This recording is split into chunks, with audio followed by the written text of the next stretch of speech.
صرف شبانہ ڈرامہ دن بدن انٹرسٹنگ ہوتا جا رہا ہے۔ کہانی صرف شبانہ کے گرد نہیں گھوم رہی بلکہ معاشرے کی اس سوچ کو دکھا رہی ہے جہاں پر اکیلی عورت آسان ٹارگٹ ہوتی ہے۔ غلطی چاہے مرد کی ہو لیکن قصوروار عورت ہی کہلاتی ہے، جیسا کہ شبانہ کے معاملے میں ہوا۔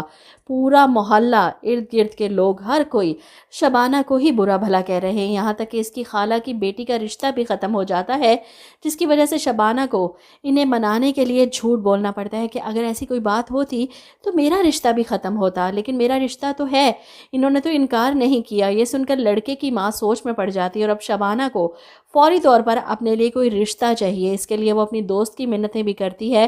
آفس سے واپسی پر بلال باولا ایک بار پھر سے اس کا انتظار کر رہا تھا۔ تمہیں پتہ ہے شبانہ، وہ لڑکی پھر سے میرے گلے پڑنے والی ہے، ابا نے کہا ہے اس سے شادی کروں گا تو ہی گھر واپس آ سکتا ہوں، ورنہ مجھے گھر سے نکال دیا انہوں نے، کیا کروں، کچھ تو بتاؤ، کوئی تو مشورہ دو نا، پہلے بھی تمہاری وجہ سے میں اس رشتے سے منع کر پایا تھا۔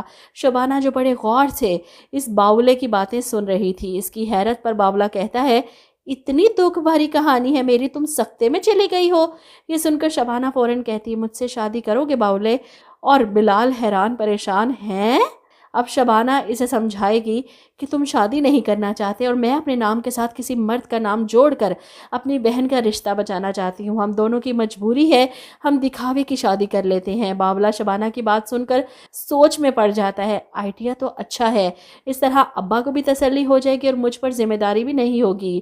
وہ شبانہ کی بات مان جائے گا اور گھر پر شبانہ اپنی خالہ اور خالو کو منا لے گی، جو باولے سے اس کے رشتے پر کسی طور پر راضی نہیں ہوں گے، لیکن اس کی خالہ کی بیٹی کے رشتے کے لیے وہ لوگ دوبارہ آتے ہیں، جس کی وجہ سے شبانہ کی بات مانتے ہوئے اس کی خالہ کو اس کے سر پر بھی سرخ دوپٹہ رکھنا پڑتا ہے کہ ہم نے اس کی بات طے کر رکھی ہے بلال سے، اور یوں بلال بھی اپنے ماں باپ سے بات کرتا ہے، شادی کروں گا تو شبانہ سے، ورنہ کسی سے نہیں، کیونکہ میں اسے پسند کرتا ہوں، اسی سے شادی کروں گا۔